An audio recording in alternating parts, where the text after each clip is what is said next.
trade, industrialization, cooperative growth for sustainable future. I do have the Honorable Minister, Honorable Francis Mwebesa. You're most welcome. Thank you so much for sparing time to come and talk to the nation about what is transpiring within your ministry. Let me start with you, Honorable. What should Ugandans expect out of your ministry?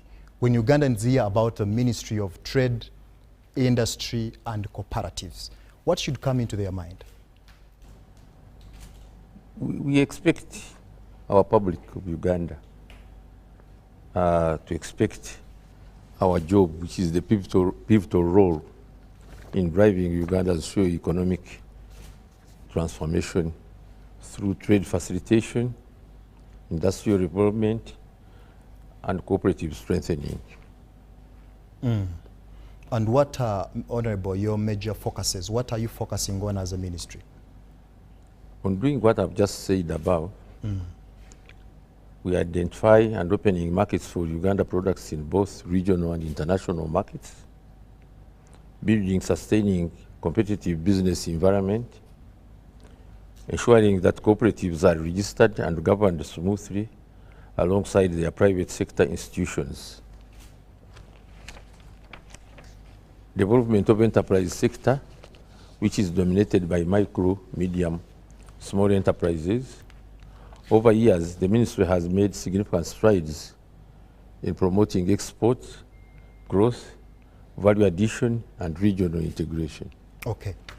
PS, Honorable has talked about identifying and opening markets for Ugandan products. How best and how so far have you achieved as far as this obligation is concerned? Thank you, moderator, and our esteemed viewers. The ministry has made great strides in identifying markets for our local products. We have negotiated the East African Common Market Protocol, and of course our products are accessing the East African regional markets. We have also negotiated the AFCFTA trade agreement, so our markets are also accessing the wider African continent. We have also negotiated the WTO agreement, so our products also can access those markets, as well as the COMESA, Commonwealth market for Eastern and Southern Africa. Okay. So we have all those markets that are open to our traders and our business our businessmen, so we can actually access these markets, and the ministry facilitates all the business sector to access these markets. Okay. PS, there is a wananchi. Ugandans usually cover stories. Yes. True, as a ministry, you've done a lot to open up these markets, but still there are those Ugandans who are saying they cannot access these markets. Yes, yet they have the produce. The ministry has also taken measures actually to support the small and medium enterprises who would be really the one the SMEs. The SMEs policy was already approved by the cabinet, and we support SMEs by training them in how to manage the market, how to produce according to the standards that are required on these markets, and at the same time also how to have quality control so that the products that they are producing and availing on the market are actually acceptable according to international accepted standards. So the SMEs are being trained through our Department for Processing and Marketing. They train them, they build their capacity, they help them also how to develop their businesses. So the ministry is strengthening the development of those enterprises at that lower level so that our local products can also compete in the national, in the regional and international markets. And through our BUBU policy, that is also helping the Buy Uganda, Build Uganda policy, we are able to support our SMEs and our local wananchi to access all these markets. And we can also leverage our competitive advantage regionally, nationally and internationally. Okay. Honorable Minister, I do understand a number of laws have been passed in Parliament, but still Ugandans seem not to understand how best they can be how best they can gain or benefit from these laws that are usually drafted. Please take us through some of those laws so that Ugandans should understand. On carrying out all these activities, you really need to have laws passed by Parliament. And the ministry so far, the Cooperative Society Amendment Act 2022 has been passed to liberalize the cooperative movement, to give more power to cooperators and to govern themselves. At the same time, the usual trader, we have also put in place the Competition Act 2024 to regulate trade and protect consumers from exploitations by some companies which build up monopolies. Accreditation Act 2021 to ensure Ugandan laboratories conform to international standards. You cannot sell anything which does not conform to international standards. Then, of late, we also did the Act of Free Zone Amendment Act of 2024 to implement the government policy on rationalization. The Trade License Amending Act 2017 to create order in the country. We have also passed the Sugar Act 2020 to regulate the production and marketing of sugar. At the same time, bills are in the offing for carrying out the same, not Ugandans to be exploited and working within the law. The bills are Trade Remedies Bill 2024 to protect Ugandans' domestic industries from adverse effects of unfair trade practices, including dumping, subsidies, and import surges. As I earlier said, we have put up the Consumer Protection Bill of 2024, but now we are making the regulations safeguard consumers' rights and promote fair business practices. The bill seeks to protect consumers from unsafe products, deceptive advertising, and fair trade practices, while ensuring businesses comply with safety and quality standards. The other one is laws on meteorology, legal meteorology, and scientific meteorology, 2034. The bills ensure that measurement of instruments used in sectors such as retail, agriculture, and industry are accurate. All right. And we do this, you know, with our body of UNBS. We checks on all these so that the traders are not being cheated. And we have also put up a bill, or startup bill, to regulate support business startups. People who are starting businesses, you know, to be regulated as well. We have the Industrialization Amendment Bill to update the law that governs industrial establishment to the current business environment. People have been coming here and investing and putting up businesses, and they have done it, but now it is time we start putting up laws that govern industrial establishments here and follow the industrial practices. And that is currently our message. Industry has grown, many industries are going on, but one has to watch the situation of how these people carry out their industrial activities to conform with looking at the human resource part of it. For instance, workers must have protection at the factory, workman's compensation, insurance, and also terminal benefits. They must belong to the National Social Security Fund. You recruit somebody immediately. There are laws governing here that when you keep somebody in employment for a certain period, must definitely protect his retirement benefits. Honorable, you've talked about a few bills and laws that have been put in place.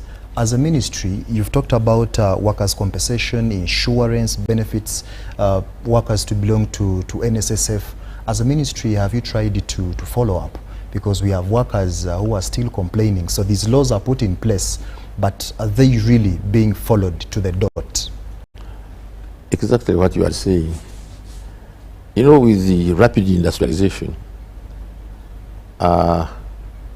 industrialists have not been careful about it. But it's the role of my ministry now. We are going, just recently I was for the eastern part of Uganda, talking to industrialists how they have to follow the rules of the game, running industries. And that is our main important thing. At the same time, during this period, we have had the Tobacco Control and Marketing Amendment Bill to strengthen regulation of marketing and promotion of tobacco products. Key policies, national trade policy, Buy Uganda, Build Uganda, as you had our PSA, BUB Implementation Framework, 1914, National MSC Policy, 2015, National Grain Policy, 2015, National Competition and Consumer Protection Policy of 2018. All this goes to protect our citizens in doing business in the normal way. All right, thank you so much, Honorable. Yes, the Honorable Minister has talked about the laws, the bills, and the policies. But the question is, how does all this get to the wananchi? Remember, we have the urban setting and the rural setting. As a ministry, how are you ensuring that all this gets to that last person in the village? Thank you for that good question. As you're aware, the ministry, one of its core functions is to build a conducive environment for the business sector to thrive. Yeah, true. So these policies really act as a legal framework to guide that sector. As the business sector operates, they should be following these laws that have been set down. However, the ministry also conducts stakeholder engagements, like the minister has mentioned. The one he had a week ago in the eastern region, he was engaging the stakeholders on issues to do with the industry and how they should manage the human resource, their workforce in the industrial sector. So these laws, every department goes out and sensitizes. We have sensitization programs. Last week, actually, on Tuesday, from Tuesday to Thursday, we had a trade review conference where we were engaging stakeholders in the trade and manufacturing sector to pick their brains and get to understand what are the areas where they want government to support them so that their businesses may thrive, so that they can access finance for the SMEs, so that they can access the regional and international markets. So those kind of stakeholder engagements is one of the ways that we use to share this information. Of course, we also develop IEC materials, which we also share with our stakeholders all the way to the grassroots. As we monitor the implementation of the parish development model, we also sensitize the public wherever we come from in our various villages and parishes where we come from. We sensitize them about these government programs that we are handling and how they can also plug in, because the ministry, as a regulator for the cooperative sector, naturally we have to work with the wananchi. So the commercial officers at the district actually are part and parcel of our ministry. We have an arrangement, an MOU with the Ministry of Local Government.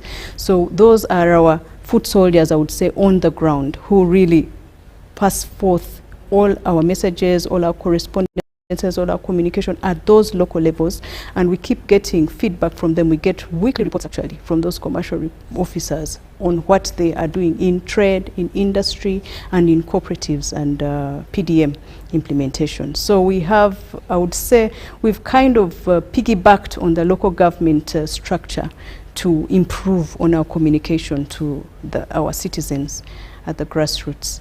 Do you agree that policies are put in place, laws are made, but they are not followed at times? Policies naturally also have a cycle and have a because life cycle, because so as they government- have to be reviewed with Yes, time. government- Yes. As government, Yes. I do understand that you pass the laws. Yes. And as a wananchi, actually everybody, me and you, we have to Yes. follow these laws. True. But people who are operating in industries, people who are operating in trade and cooperatives, they are bypassing these laws. Are there some penalties you're putting up for such scenarios? Thank you, moderator, for that question. Naturally, in the laws, there are also sections which have penalties that accrue to anyone who is breaking They are written, those but are laws. they They are applied? written. That is the However, question, actually. the gap now lies in the enforcement, because the ministry, one of the areas that we are planning to strengthen actually going forward is to improve on our enforcement mechanisms, find a way to engage our stakeholders to make sure that they are adhering to the law, and that is one of the things that the Honorable Minister was talking about. That engagement he had with the industrialists from the Eastern region was one of those measures we are taking to bring to their attention those areas in the law that they must abide by, like workers' compensation in case an office staff in the factory has been affected or has been hurt and they need to be compensated. They need to understand that there are these laws and they must abide by these laws. But we are going to definitely improve in that area and strengthen our enforcement mechanisms going forward. It's a work in progress, but we'll get there. All right, thank you so much. I do have a few questions that are really coming in from our viewers from the different parts of the country.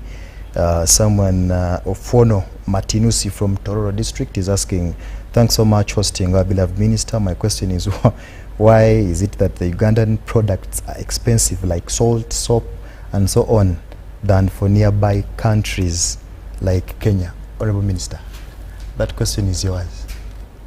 Why are our products expensive?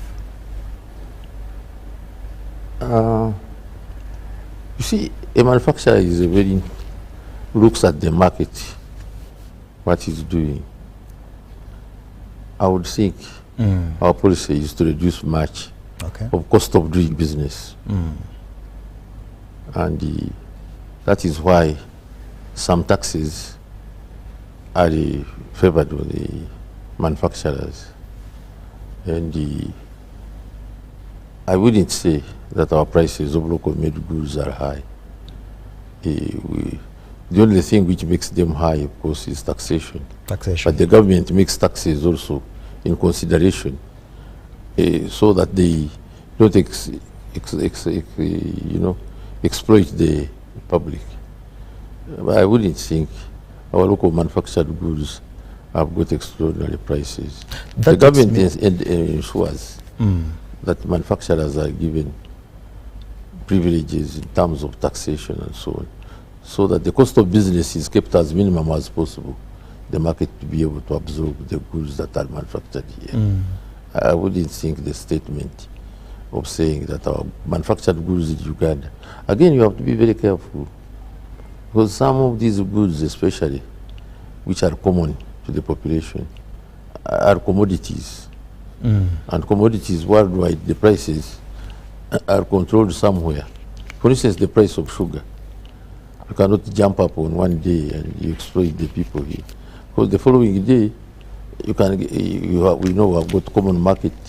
You can as well get sugar from Tanzania or from some other place. Therefore, the manufacturer cannot risk to go above. And then, as I said, these markets, especially, she's already mentioned, the markets we have here. We have our local Uganda market. Secondly, we have the East African market. The East African market is big, as you can see. But the East African community has accessibility increased, in Congo, including everywhere. Therefore, and then of course we have what we have now the current African Continental Free Trade Area, which is a very big market. If you have taken opportunity of it in Uganda, as a manufacturer in Uganda, you must play the rules of the game and you make your prices as acceptable as possible. Exploitation is not easily done in most of products in the world. That takes me to export promotion, Honorable. The President of the Republic of Uganda, General Yoweri Kaguta Museveni, wherever he goes in outside countries, he has talked about the Ugandan products that we have. He has talked about, actually he has encouraged Ugandans to ensure that they produce products that can actually compete on the international market. How best can we improve on this to actually reduce on the imports that we do vis-a-vis the exports that are done within the country? Currently, our president has gone around talking about value addition. And value addition, mostly our agricultural products. That is, our agricultural products are our basic raw materials. And if you concentrate on value addition on the countries in your country,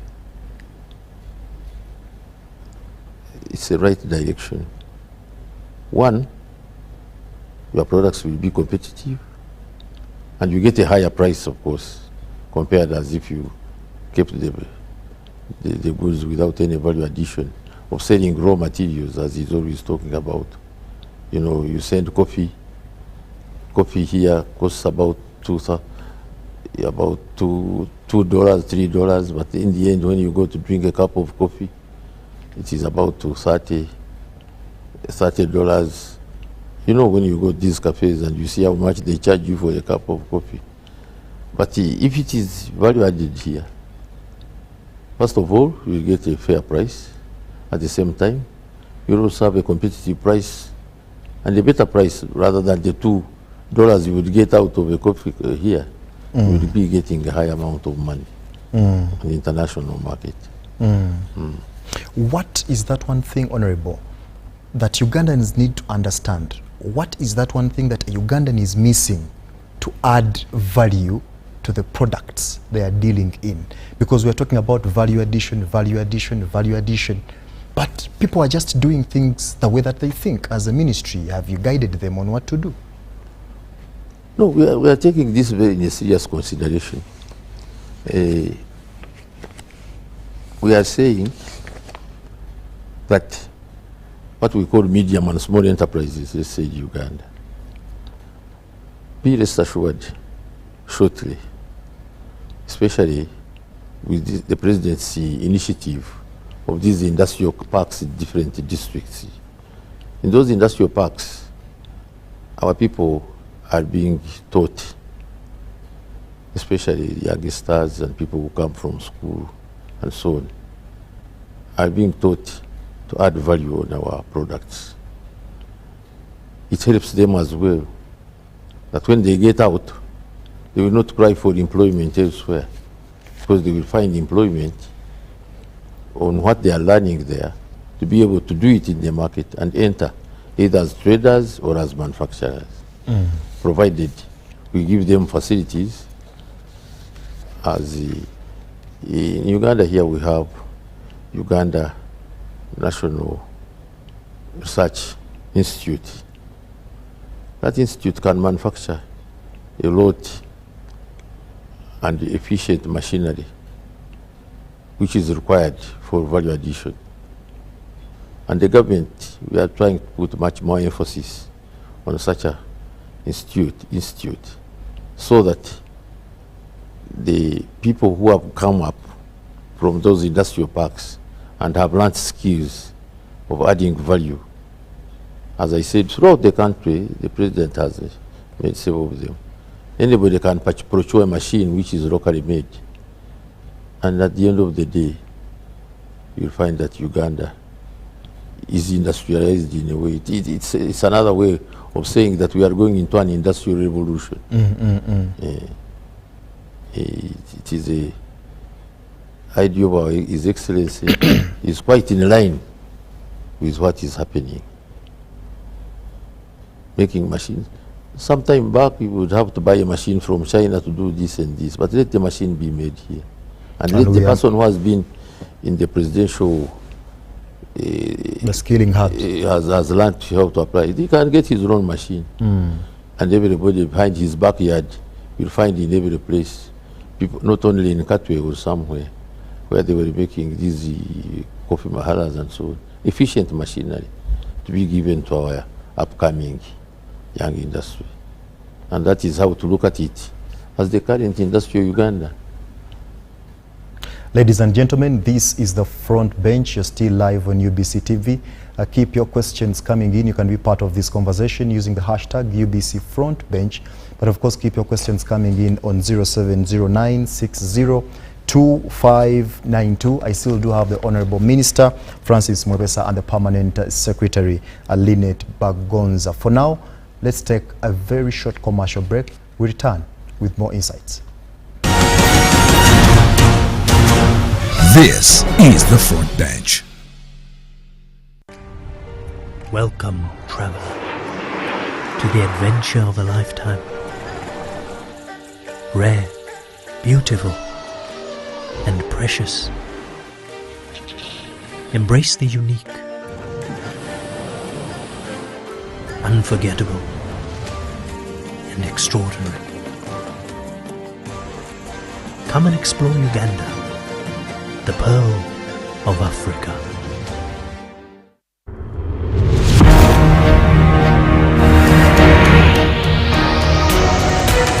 We are what? Unstoppable. We are what? Unstoppable. Kati ndi mu market, kama ne mu pocket, tambula buli street, issues are my target. We are what? Unstoppable. We are what? Unstoppable. I'm in a plantation, but on a global mission, internet ambition, full condition. We are what?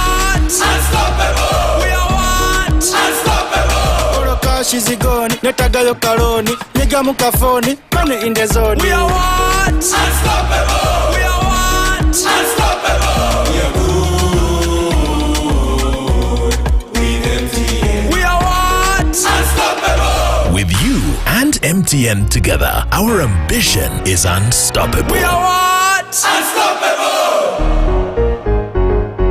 Looking for instant excitement? The Uganda National Lottery Spin for Cash game is now available online. Wherever you are, you can join the excitement for just 500, 1,000 and 2,000 Uganda shillings.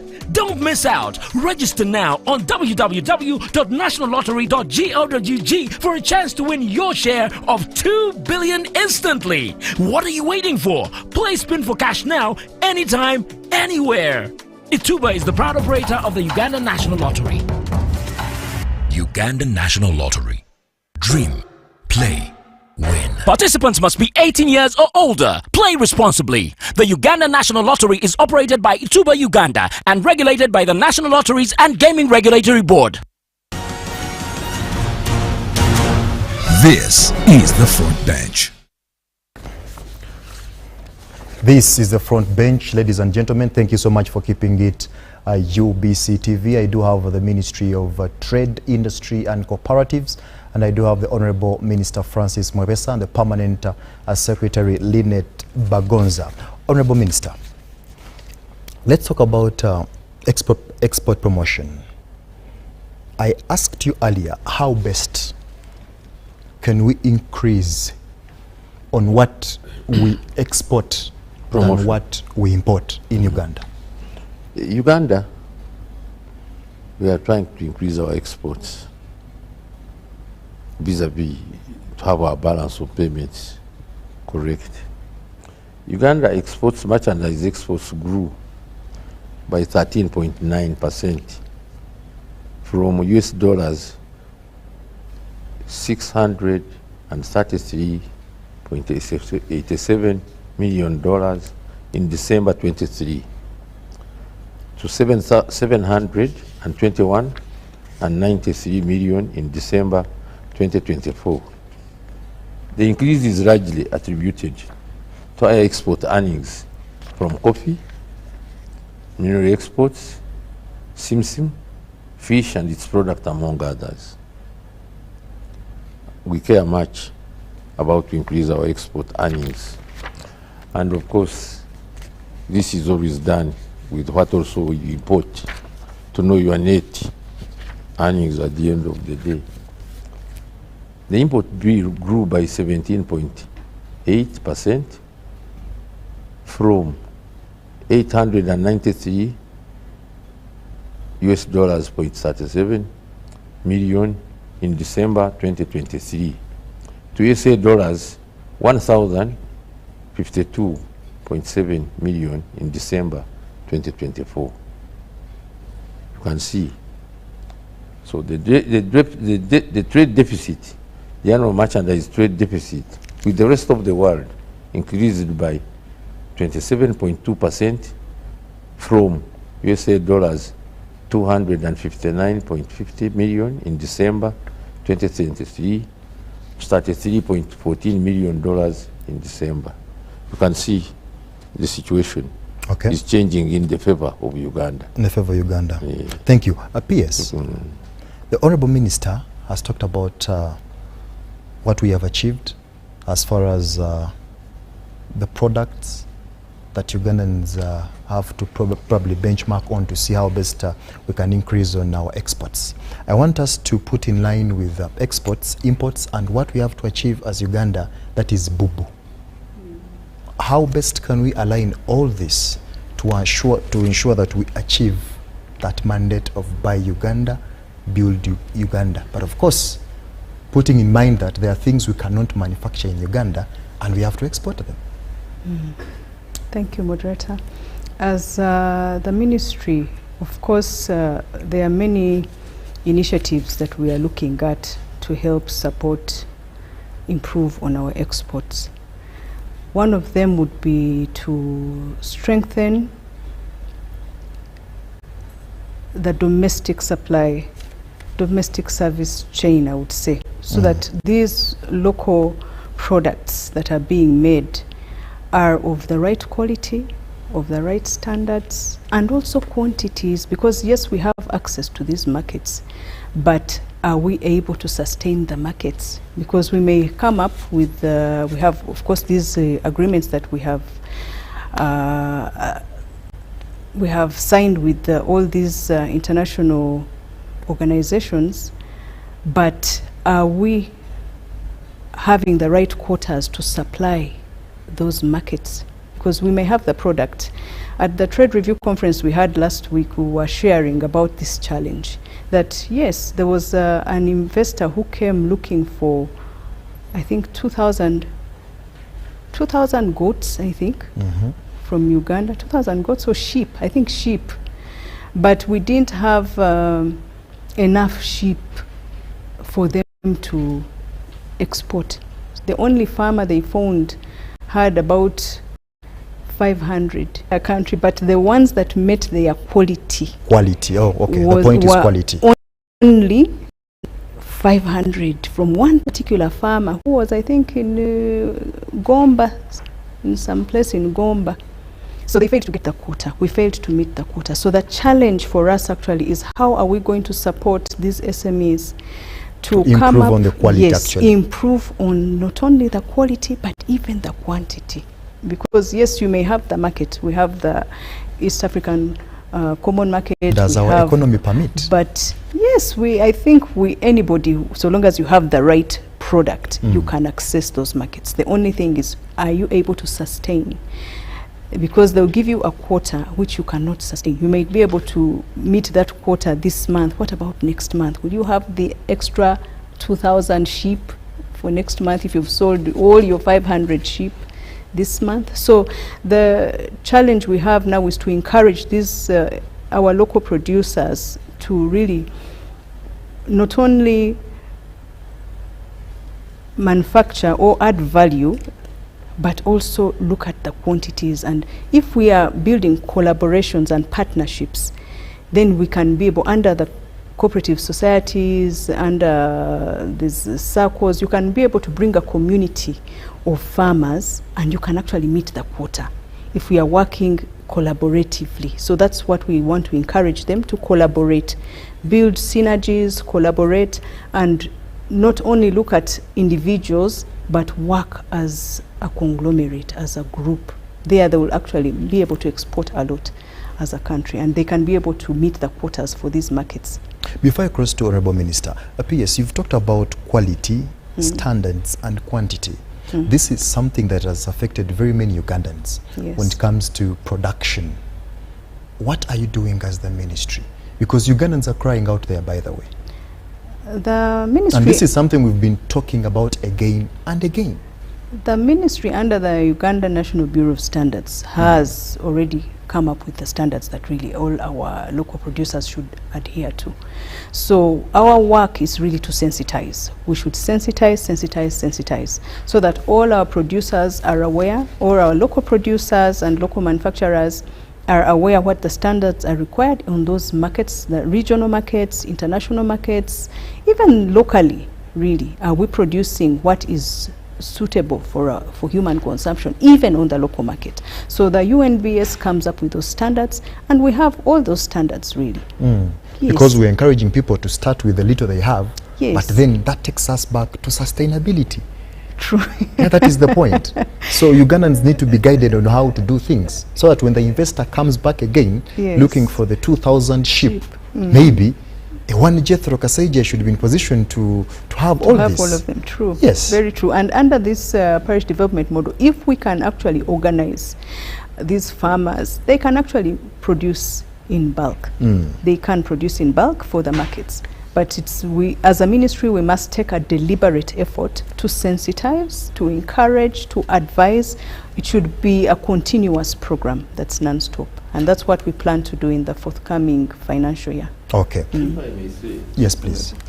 Industrialization here has gone up in the last period of time. And this one is being helped by the private sector. Government, we set the role going, we establish where markets are, and we make all the infrastructure and everything. But the private sector of Uganda has taken advantage of this. I just want to tell you the status of achievements. Over 9,500 manufacturing establishments in Uganda, 4% annual industrial growth, 25.8 industrial sector contribution to the GDP,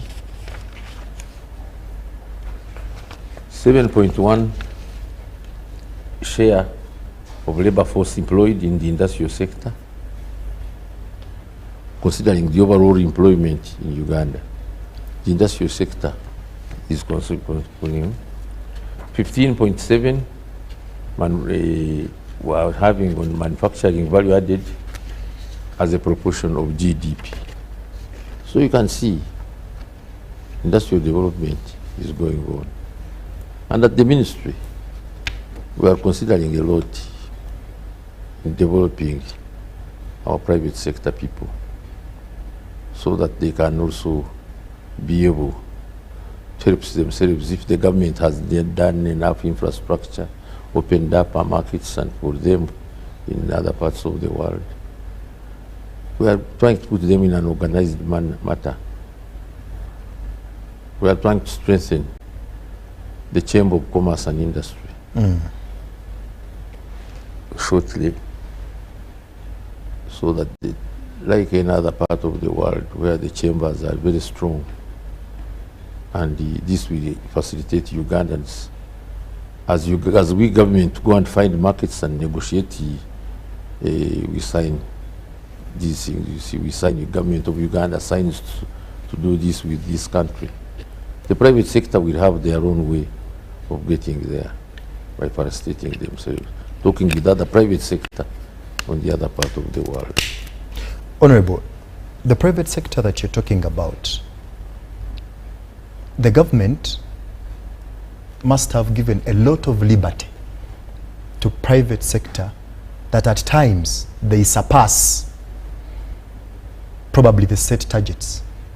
By the time the government comes down to regulate them, Ugandans are crying. No, I told you from the beginning, we have made, I've made laws that cannot allow them to surpass that. I told you how we started with the competition bill. You see, business is something which guides itself. You cannot say, I'm going to misbehave that way. You will be caught by the rules of the game. They are in that. The law is there, everything is there. But at the same time, as you say, they can misuse. No, they can't. And that's why I'm saying, even between themselves, you can hear manufacturers can go and sell goods in the market. What will a wholesaler do? Some manufacturers sometimes, default and even go to do retailing or going to the hawking and things like that. We as a government, we are there to control that type of situation.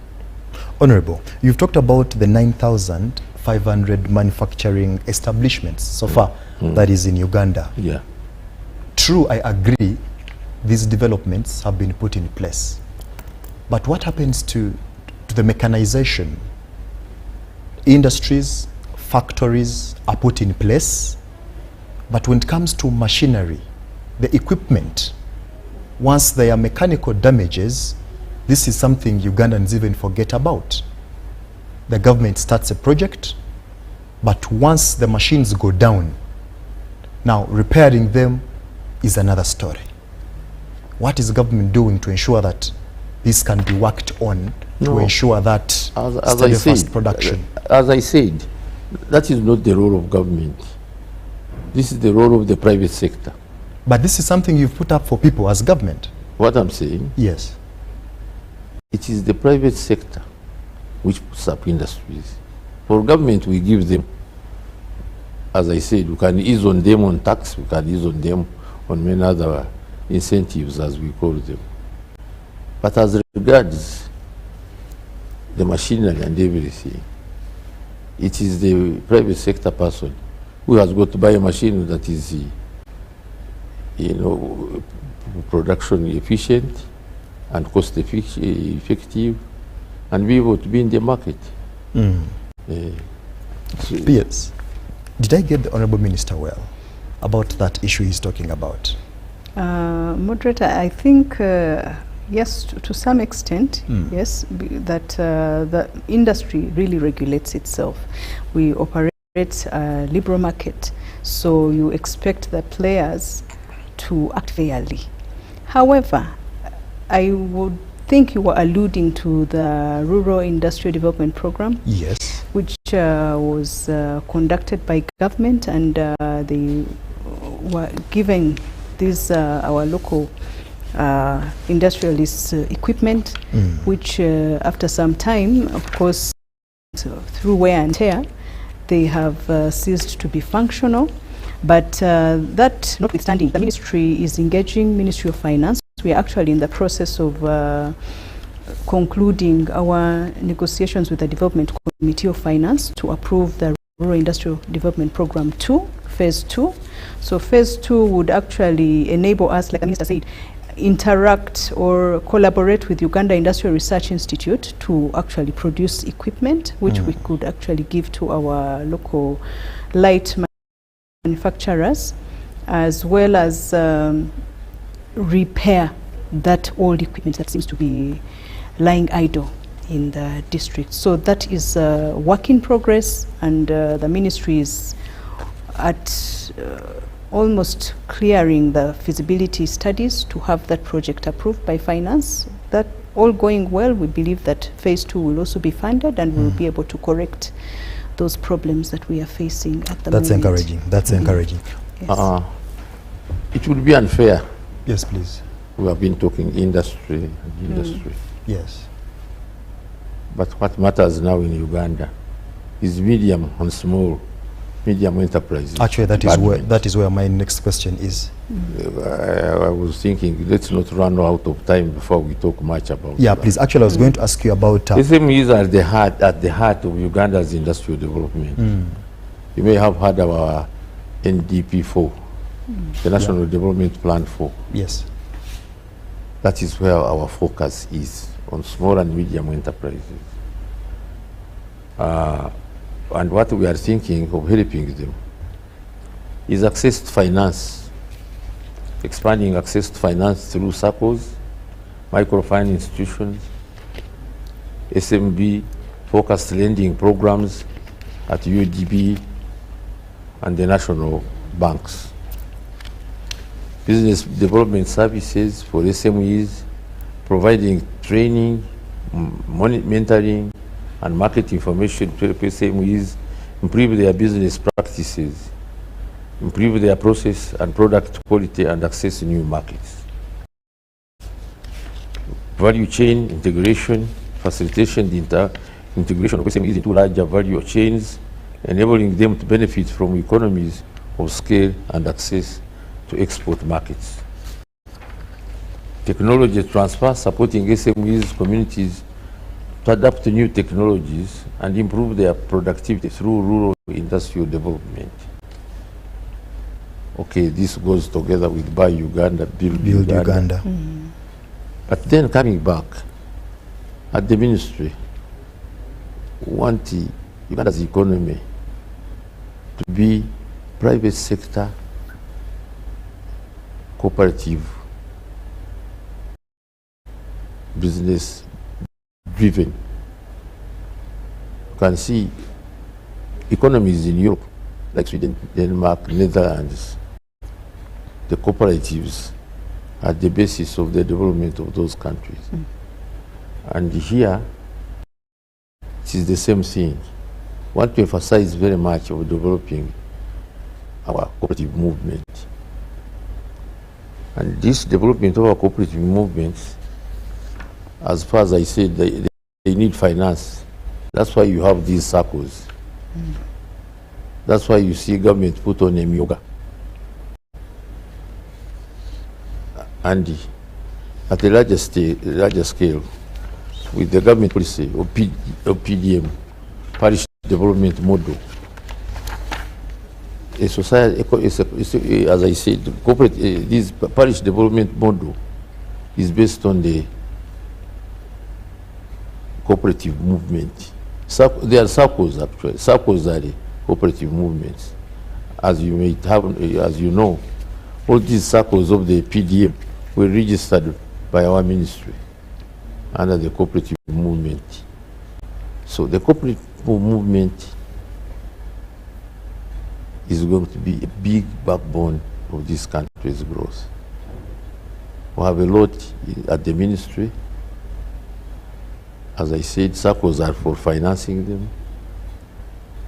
The market is obvious. Either it is for export, if things are coffee is being processed by cooperatives, and even value addition by cooperatives. There is need of adding value to our cooperative. I don't want to repeat myself as I just said, of having machines to add value to our products. But then, on top of that, you have to do the market, the manufacturing.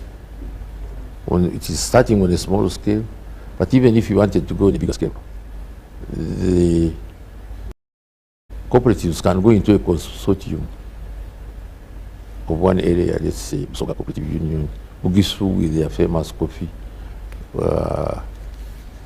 And when they are in a consortium, they could even buy more sophisticated machinery. And at that higher level, they will need also financing. At the ministry, we are turning a very important institution. We are bringing back the cooperative bank. Okay. There was a cooperative bank in this country some time back, which was stopped somewhere when Uganda was changing in privatization and so on. But sooner or later, we are establishing a cooperative bank. And that is one of our biggest programs at the ministry.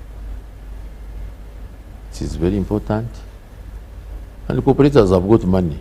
I've told you, this is the current government program of PDM. The government is putting how much money every year? A lot of money. A lot of money. Billions of money. 100 million per And these people have no where they are banking this money. But Honorable Minister, They transparency will have is to the issue. bank it in our cooperative bank. Even currently, I will tell you the cooperatives here who have got a lot of money. You have Wazarendo, those have a lot of money, they can even float a bank. Other members of the cooperatives have money, and therefore want to assist them to have their own bank. And that is one of the work at the ministry that we are trying to do. We are trying again, continuous monitoring supervision of PDM, circles at the ministry, sensitization about beneficial ownership of the commercial officers. Okay, we have challenges. Yeah. Financing persistent funding gaps by constraining the ministry's capacity to meet rising demands, particularly in implementing strategic initiative of Vision 2040 and National Development Plan. But however, we shall continue and endeavor using the cooperative movement, Uganda to be a cooperative, private sector driven economy on the cooperative system. As I said, some countries like Netherlands and Europe, Sweden are in that style, and I think that is the way to go. Okay. PS, our time is fast spent. Let's talk about corruption.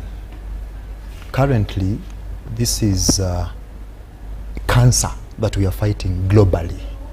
And as a ministry, I do understand you run a lot of funds for industries, cooperatives, and trade. How are you ensuring transparency, and how are you fighting this vice, given the fact that you're dealing with a number of investors? Because there are rumors here and there outside. People think investors bribe you people to meet the president, things like that. So how are you doing as a ministry to fight this vice of corruption? Thank you for that. As you give your last remarks, by the way. Thank you for that good question, actually. Very important question. As government and even as civil service, really, we grapple with the challenge of corruption. That has been a serious challenge. However, as a ministry, deliberately, we have put in place internal controls to try to mitigate against those risks that come from rent-seeking behavior. So one of the ways we are trying to solve that is digitizing our internal business processes. Okay. So once you minimize that human contact, then there is no room for that rent-seeking behavior. You actually control that rent-seeking behavior. So most of our licensing, we are doing it online, so that we issue licenses electronically and not manually, so that limits that human factor in these interactions which breed rent-seeking behavior. At the same time, we talk a lot in this sector of trade about infrastructure, improving infrastructure, but also we need to look at the mental infrastructure. Mindset change. How do we change the mindset of civil servants to have the love for the country, patriotism, and love the country, and not want to do evil things or not want to fleece the people they are serving, but serve honestly and genuinely because we are contributing to the development of our nation, really, and for posterity.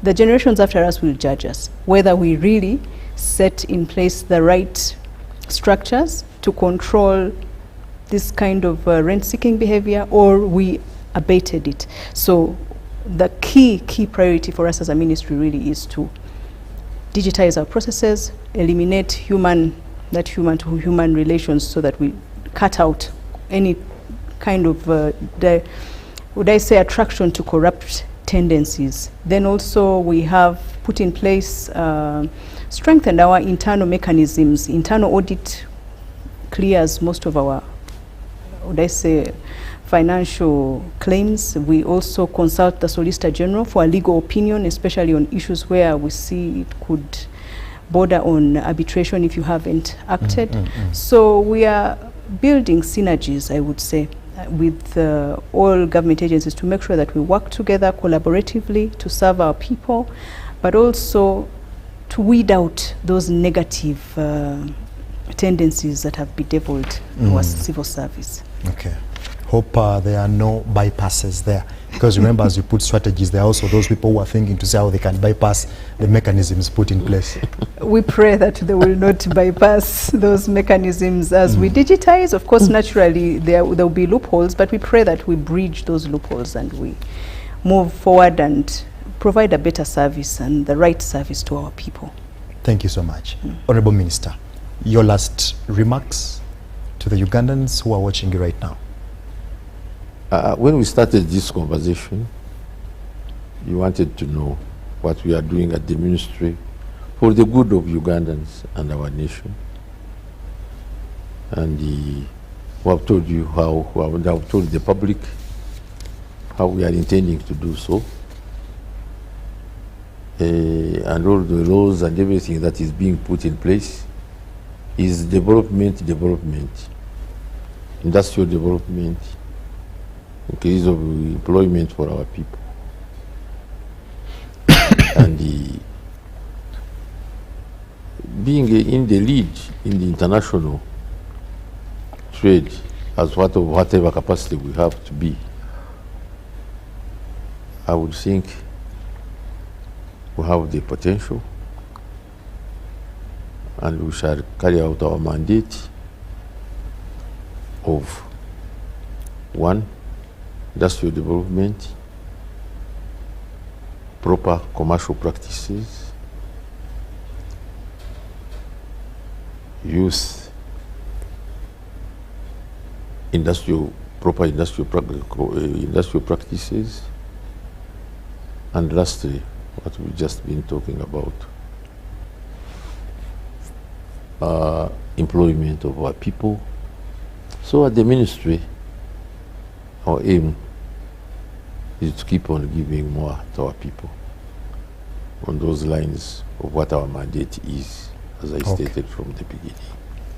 Okay, thank you so much, Honorable Minister Francis Mwepesa. Thank you so much for sparing time to come and talk to Ugandans issues concerning trade, industry and cooperatives. Thank you so much, Permanent Secretary Aline Twagonza, for sparing time as well. Ladies and gentlemen, a lot has been said by the minister and the PS.